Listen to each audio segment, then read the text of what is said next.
Regret is like a slow poison that kills the soul. It sticks to our minds, whispers to us when we're alone, and makes every thought a trial. You should have said something. You should have left. You should have known better. But you can't live in the past. You may either learn from it or let it ruin you. The Stoics said that our real strength is not in what has happened, but in how we deal with it now. Marcus Aurelius told himself every day, "You could die right now." Let that guide what you say, do, and think. The man who holds on to regret is wasting the only moment he really has, which is this one. You may either move forward and never look back from this point on, or you can stay stuck in what can't be changed. 1. Regret is a repeated wound. You can't remember regret. It's a habit, a scary ritual in which you punish yourself all over again by going back to the place where the crime happened, over and over, as if a lot of mental pain could change the past. However, regret doesn't change the past. It only makes the present worse. Pain can teach you things on its own, but regret is bringing pain back into your life after you've learned the lesson. It's not helpful. It's not good. It's pain you cause yourself dressed up as knowledge. What bothers us are not things themselves, but how we think about them. Epictetus said, "Sadly, this is where regret starts. Not in what happened, but in how you think about it." When you think about that moment, you feel like a judge who is still in court after the hearing is over. You make yourself feel guilty for the rest of your life over something that's not real anymore. Whatever happened in the past can't hurt you, but thinking about it can. People who lie all the time have regrets. Maybe you can go back and fix it if you think hard enough, it says. Yes, you do. Like a time machine, you stay up late picturing what might have happened differently, practicing talks that will never happen. However, what you're doing is crushing your spirit. It happened only once, but your mind keeps playing it over and over, and each time it hurts more because it's connected to shame, failure, feeling helpless. Marcus Aurelius was much stronger than most of us can think. Still, he knew how dangerous it is to think too much about things you can't change. He wrote, "You control your mind, not what happens in the outside world. Know this, and you will be strong." That's what caused this wound. It's not that something bad happened. The problem is that you've let your mind feed you pain every morning for breakfast. You eat it, choosing to, like you deserve it. You don't, though. The heat was the mistake. The regret is that your hand is still on the stove. You can't show that you're sorry by getting burned again. As proof of your growth, you pull your hand and say never again. You already knew from the fire. You don't have to keep living in the fire. The Stoics thought that every moment should be used to get better, to see things more clearly, and to make the mind stronger. And regret is the worst thing that can happen. You should be building new life instead of digging up old bodies. He suffers more than necessary, who suffers before it is necessary, Seneca said as a warning. If you regret something, you will always be in pain. It tells you that you can't have peace until you fix what you did in the past. That is not true. Making the past right doesn't bring peace. When you accept it, you get peace. And what does welcome mean? It's not being passive. It's not acting like it didn't happen. That means realizing that every bump, broken moment, and loss was a lesson. Life took something away, but it taught me something. That lesson is now your sword. Use it. Don't cry while you look at it. Imagine getting hit by an arrow while walking through a war. You would pull the arrow out, you would take care of the wound. No matter how bad your limp was, you'd keep going. It's not like you just lie there and stare at the arrow, sad that it hit you. This shouldn't have happened. Regret is saying as it lies in the dirt and bleeds on its own. It did, though. It's done. No amount of guilt will change that. It won't be beautiful no matter how much you blame it. Now all you have to do is stop bleeding, get up, and walk on. You can't heal the hurt. You grow out of it. The first thing, don't practice it again. The next step, think about what it gave you. The third step, never go back. Not in your mind, not in your memory, and not in who you are. Because the only way to turn pain into power is to move forward. Choose not to dwell, breathe instead of stopping, and remember that the past is dead. Each time you do these things, you crown yourself with clarity. And when things are clear, there is no room for regret. Just moving, only growth, only go forward. 2. You owe yourself strategic forgiveness. People often think that forgiving someone is just being kind, or that it's an emotional treat only for saints and ethically superior people. But the truth is that forgiving someone is one of the cruelest and smartest things you can do in life. It's not about making excuses for the past or acting like wounds didn't leave scars. You need to get your energy back and stop putting it toward mental and emotional debt. The Stoics had a deep understanding of this. Seneca said, "It is human to err, but it is evil to persist in error." What you do when you refuse to forgive yourself is exactly what that last part says. You continue in error. Think about it. The person you were, the one who messed up, made bad decisions, or did things without knowing all the facts, was doing the best they could at the time. They might have been lost, confused, or just didn't know what would happen. But they used the tools they had to get things done. You are no longer that person now. You have changed. You've changed. You're smarter now. So why punish a past self that isn't you anymore? It's not weak to forgive others on purpose. It is the most advanced form of intelligence. It would be like carrying around a big bag full of all the mistakes, regrets, and feelings of guilt you've ever had. Each of them makes things heavier. All of them make you move slower. The bag never gets lighter unless you choose to put it down, which you might not even notice some days. When you forgive someone, you put down that bag, not because you forget what was in it, but because you know that carrying it around will stop you from running the race of your life. Marcus Aurelius was a Stoic ruler who lived through war, plague, betrayal, and unimaginable stress. He knew how important it was to let go. In his meditations he wrote, "The thing that stops you from acting moves you toward action. What gets in the way turns into the way." But you have to stop feeding the obstacle with anger and self-hatred before it can become the way. You need to be smart about how you forgive yourself. Figure out when enough is enough and stop adding fuel to the fire. This is a sharp way to forget. It's not warm. It makes sense. In the war, it's a way for soldiers to keep their minds clear. You don't just forgive because you want to or because you feel like it. You forgive because hanging on to the pain takes up your most valuable resource, your attention. Epictetus said, "Don't ask for things to happen the way you want them to. Wish for them to happen the way they do, and you will be fine." That means how you think about the past too. Don't try to change the past by forgiving yourself. Instead, accept what happened and move your attention to what can still be changed.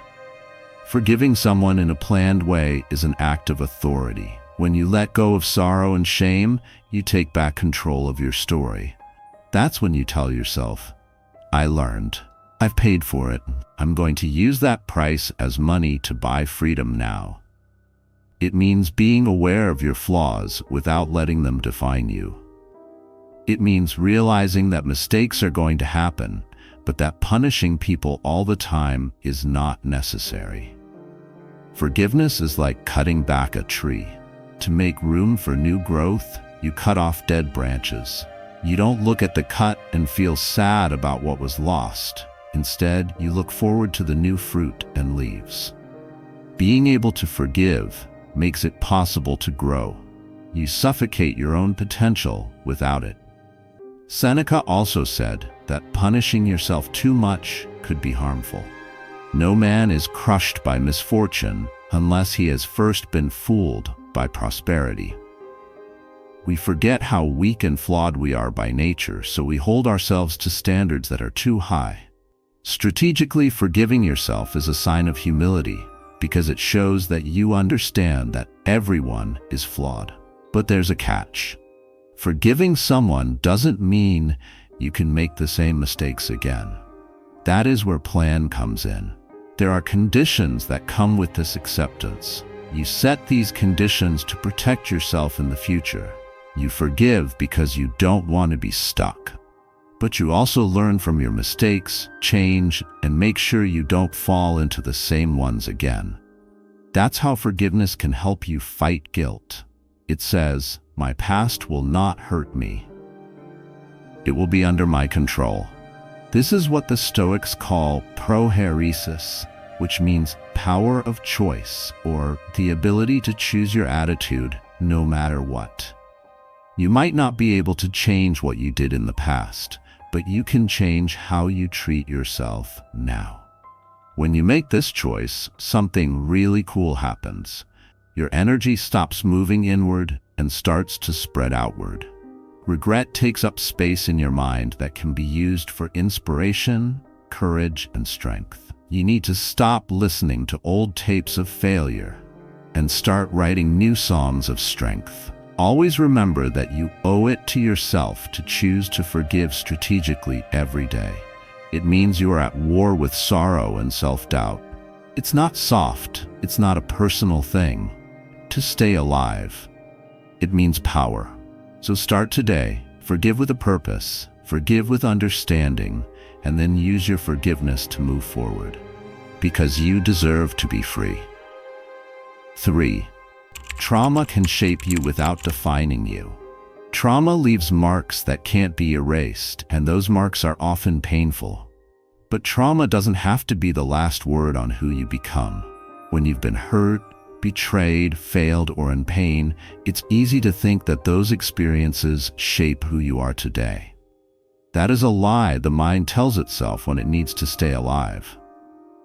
The Stoics teach us a different truth.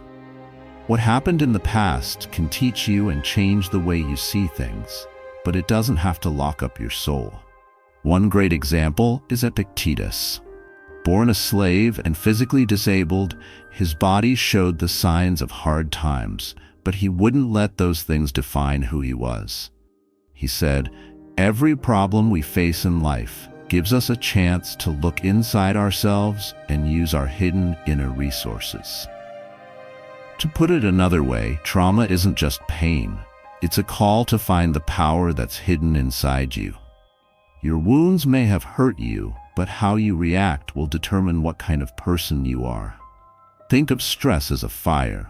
Fire can kill, but it can also make things stronger.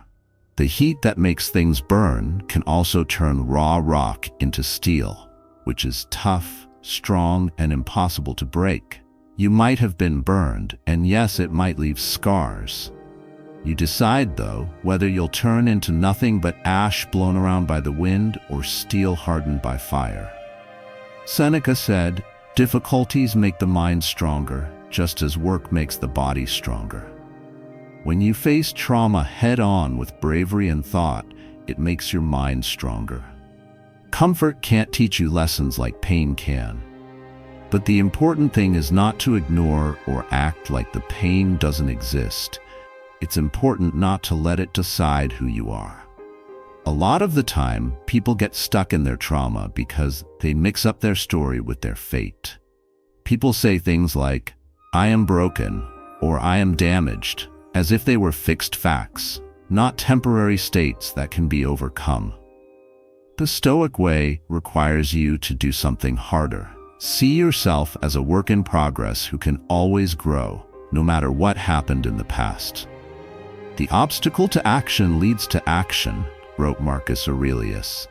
Things that get in the way become the ways. Having trauma is a problem. Sometimes it gets in the way of the path, but other times it can be the path itself. In what way? Because it makes you dig deep, build resilience, and gain empathy and knowledge that can only come from going through hard times. It's not about acting like trauma didn't hurt.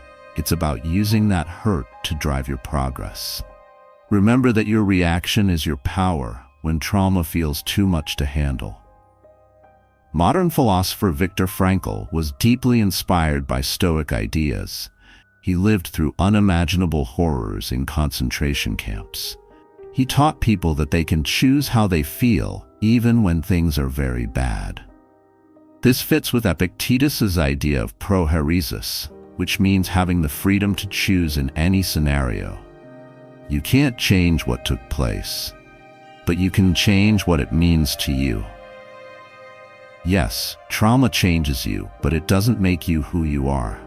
You are not the sum of your pain. You are the sum of what you do despite it. So how do you start to take back your story? It starts with acceptance, not giving up, but recognizing what is happening. Know that the pain you felt was real and true, but don't let it set you apart. Then become more self-aware. Watch how stress changes your feelings, thoughts, and actions, but don't let it take over your choices. Lastly, do something on purpose to heal and grow. This could be thinking about what happened, getting help, or making new meaning.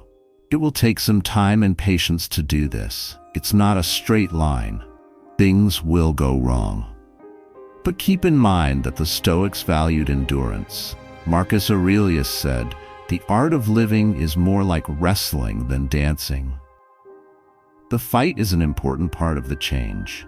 You're not your accident. It's your bravery that gets me back up after I fall. You are the steel that was made in the fire. Also, the future is still yours to make, no matter what happened. 4. The present is your battlefield. You can't touch the past. The future is not clear. But power lives in the present, in this one moment. As Marcus Aurelius put it, do not waste what is left of your life by guessing about your neighbors. Pay attention to what nature asks of you. The Stoics had a very clear way of life. Why did that happen? They didn't ask. What can I do now? They asked. You win when the next moment is better than the last one. Getting distracted is the enemy. Being there is the win. Regret wants you to stay in a forgotten time. But this is your fight. Do not give up. It's a loss of time every time you think about the what-ifs of yesterday or the maybes of tomorrow. Regret is like a ghost that pulls you into a made-up past where nothing changes and pain keeps happening over and over again. But the Stoics tell us that the present moment is all there is. There is only one way to happiness, and that is to stop worrying about things that we can't change, Epictetus said. Yes, those things are the past and the future. On the other hand, you have full control over the present. It's the only real battlefield where the decisions you make matter. Think of the present as a narrow, steep hill that you need to get over. Behind you is the foggy fog of the past, which is full of memories and regrets that only make you feel bad. The unknown territory of the future lies ahead. It is full of possibilities, but also uncertain and out of our control. The narrow road of the present is the only place you can put your feet and move forward. This is where bravery and determination are tried. Getting distracted is the bad guy here. It comes in many forms, such as thinking about mistakes made in the past, being scared about what will happen in the future, digital noise, and unfounded fears. All of them take your attention away from what you can do now. But the Stoics were very good at staying focused and following rules. Marcus Aurelius told himself, "Be like the rocky shore where the waves always break. It stands firm, and the roiling water stops around it." Like the headland, your mind needs to stay in the present, even when there are lots of other things going on. In other words, this means becoming more aware. You need to train your mind like a soldier getting ready for war to avoid being distracted. Watch for times when your mind wanders to the past or the future and bring it back to the present moment in a strong but gentle way. This practice isn't a way to avoid things. It's a way to take back control of your inner world and your attention. In real life, this could mean setting goals for the first part of your day. My power is in this moment, tell yourself before the emails, texts, or worries start to come in. What can I do right now to make things better? It could be something small, like taking one step toward your goal, taking a deep breath to calm down, or saying something nice to someone. But little wins like these build confidence. Every moment you take back from something else is a win over fear and regret. You win by being there. You win when the next moment is better than the last one. That's how you become strong. To live a life without doubts, you can't erase the past. You have to stay strong in the present. The Stoics also teach us that the present moment is important and short. There is a saying by Seneca that says, "It is not that we have little time to live, but that we waste much of it." A lot of time and energy is wasted on regret. Forgetting about the present takes away from the only thing that is truly yours, right now.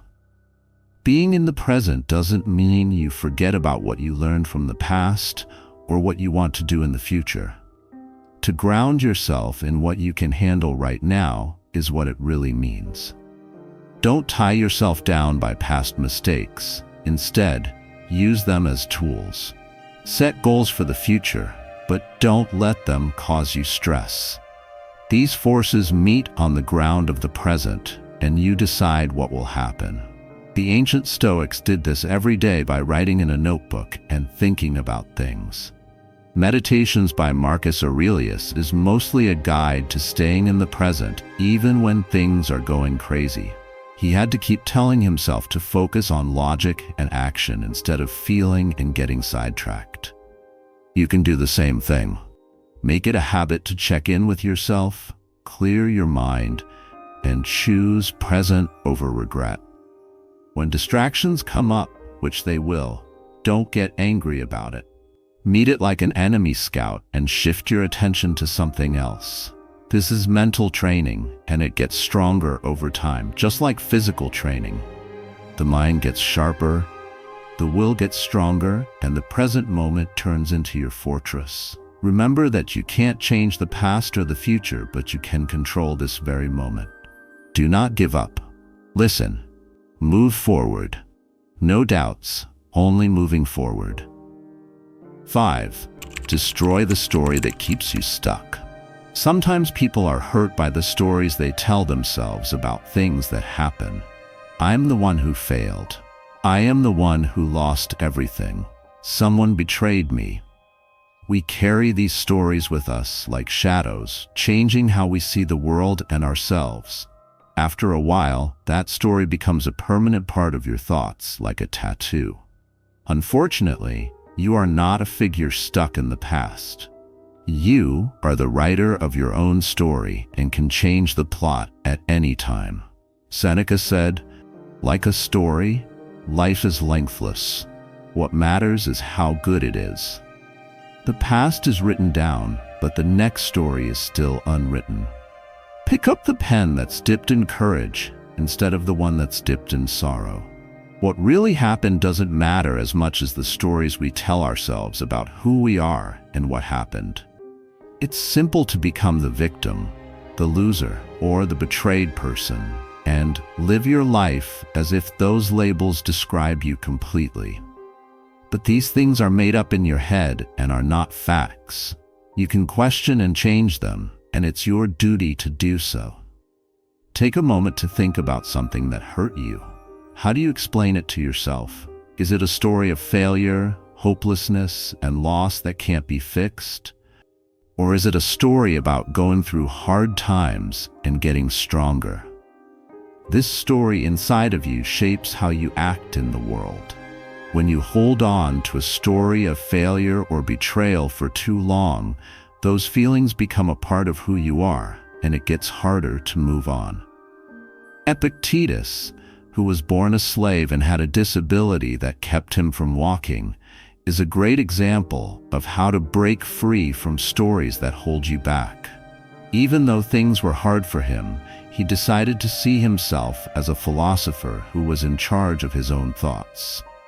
He told her, "What matters is not what happens to you, but how you deal with it." This simple but strong truth shows us that we are free, not because we can change the past, but because we can choose how to understand and deal with it. Often, what holds you back is a story you've told yourself so many times that it seems true and can't be changed. Unfortunately, it's not. You could change the story. You have the power to change the story, the tone, and even the ending. Just like a writer revising a manuscript, one way to change how you feel about yourself is to see yourself as a survivor, a warrior, or a student. You don't have to hide your pain or act like everything was fine when you rewrite your story. It means facing the truth about what happened and then picking a new point of view that frees you instead of limiting you. Think of the painful thing that happened to you as metal in the hands of a blacksmith. It may be bent and scarred from hard times, but with skill and determination, it can be made into a strong, useful sword. That sword stops being a chain that holds you back and turns into a tool that helps you move forward. You can start this process with a useful activity. Write down the story you've been telling yourself about a bad experience or mistake you made in the past. Be completely honest and list all the bad thoughts that make you feel bad. Then, write a second version of that story where you are the hero. Not because you got away with no harm, but because you stuck it out, learned from it, and got better. Pay attention to the things you learned, the skills you improved, and the strength you got. Viewing things from a different point of view is not about fake hope or ignoring pain. It's about taking back your power. The Stoics were very aware of how harmful it is to think about bad things. The soul is colored by the color of its thoughts, Marcus Aurelius said. If you fill your story with sad, angry, or regretful feelings, your whole outlook on life will be like that. But if you pick brighter colors like hope, confidence, and growth, you start to change everything about your life. Getting out of identity traps is also about destroying the story that holds you back. When we say things like, "I'm a failure," or "I'm unlucky," it's like those traits are always a part of us. The Stoics say that our identities change over time and that we can change them by choosing how we think and act. No man is crushed by misfortune unless he has first been fooled by prosperity, Seneca said. How we understand and be changed by the event is more important than the event itself. Musonius Rufus, another Stoic, said that acting is the only way to bring about change. He thought that thinking about things without doing anything was pointless. So rewriting your story is more than just changing the way you think. It also means making choices that will help you live that new story. If you tell yourself you're strong, you should start acting like it. If you say you are a student, then you should try to learn and grow. Your acts support and solidify the new story. Don't forget that you are not your story. You are the one telling it. Get rid of the story that's holding you back, and then take a bold step into the unknown future. No doubts, only moving forward. 6. Fill your life so full, there's no room for regret. It's easy for regret to take over your mind when you're not thinking about anything. It gets in when you're by yourself with your thoughts and feeds on doubt, hesitation, and thinking over and over again about what could have been. Being stuck in doubt or inaction for a long time makes regret louder and stronger. making your past mistakes into chains that hold you back. In fact, this is exactly why doing things that matter is the best way to fight guilt. Life is long if you know how to use it, wrote Seneca, one of the most important Stoics. The issue is not the length of life itself. The problem is that we waste so much of it by dwelling on past mistakes, missed chances, or wrong steps. But life calls for more than just waiting or looking backwards all the time. It asks for a life that is so full of meaning, learning, and moving forward that regret has nowhere to lie down. This fullness of life isn't about being overly busy or distracted. Engaging with the world around you on purpose is what it's all about. It means putting your time and effort into things that are important, like getting better at something, making friends, reaching your goals, or developing your character. When your days are full of these kinds of planned activities, your mind doesn't have time to think about things you wish you had done differently. Instead, it is busy making things, growing, and changing things in a useful way. Marcus Aurelius, the Stoic ruler who lived through a lot of bad luck but never gave up, wrote, "Don't waste time arguing about what a good man should be. Be one." This easy advice gets to the heart of how to get over regret. It's easy to get stuck in mental arguments or beating yourself up over mistakes you've made in the past. But the real way to move forward is to do something. Do the things that person would do today if they were you, if you want to be that person tomorrow. When you do something, you stop reflecting on what you've done and start becoming. No great thing is created suddenly, which Epictetus says is another powerful way to teach this idea. Small, steady steps are what make progress. When these things happen on purpose in your life, regret doesn't hold you back, because you're not waiting for a faraway time to make your life meaningful. You're building it day by day. Now, picture your days being so full that you are totally involved in life and making things. It's no longer about what went wrong, but about what you can build next. You won't feel sorrow when you think like this. You don't dwell on past mistakes. Instead, you focus on new ones, lessons learned, and wins achieved. You have a chance to take back your power and change your future every moment. This fullness also means being open to pain and difficulty. In safe zones, growth doesn't happen very often. When you push yourself to do hard things like learn something new, face your fears, or take responsibility, you make less room in your mind for regret. When you act on purpose, sorrow can't take up as much energy. To really adopt this way of thinking, you need to begin small and gather speed. You don't have to change everything about your life right away. Take small, steady steps toward what's most important to you. You could read a few pages, call a friend, go for a walk, or finally do something small you've been putting off. Each thing you do tells your mind that you want to move forward instead of being sad about the past. Remember that guilt takes away your energy and peace of mind, not time. Regret can't control you if you fill your life with meaningful things to do and events that matter. You get your energy and future back. Your past may have made you who you are now, but it doesn't have to own you. You are fighting in the present, and your plan for success is to give your life meaning. Don't wait for the right time, because there isn't one. Start right now, where you are and with what you have. Every little step forward keeps you from feeling bad and lets you live your life freely. 7. You start over every single day. A dangerous myth says that big changes, like New Year's, perfect plans, or big statements, are needed for change to happen. Marcus Aurelius, on the other hand, knew that the truth is much easier and more empowering.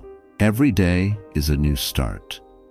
You don't have to wait until January worse or some other special time to start over. You are given a new life, a clean slate, and a chance to start over every time you wake up.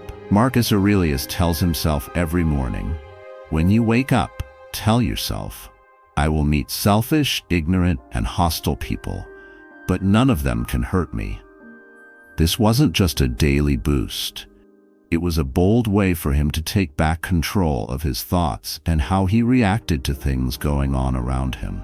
Things or people he had to deal with didn't give him power. How he decided to deal with them did. And that decision starts over every morning. Take a look at that. Your life is not over because of the mistakes, regrets, and failures you had yesterday. Some chapters have already been written, but today you are writing the next one. With each morning, you have a new chance to change the story, start over, and move on without being held back by what happened in the past. If you're feeling stuck or stressed by past mistakes, this daily reset is just what you need. You don't have to bring your mistakes from yesterday into your fights today. You can only let the past own you if you give in to it.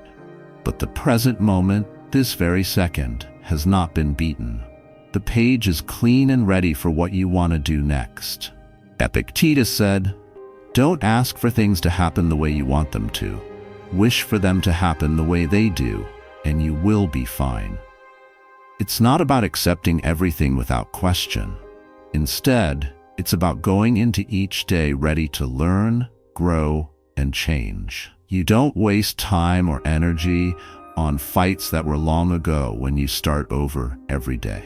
You instead focus on the things you can change, like your mood, how hard you work, and the choices you make. Forgiving yourself and others is also part of starting over every day. It means getting rid of the weight of yesterday and starting the day with more power.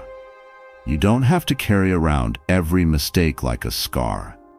Every dawn can be seen as a chance to heal and move forward. This is the power of renewal. It's new, easy, and open to everyone. Every day, you can make a new choice, no matter how bad your past is or how much you regret things.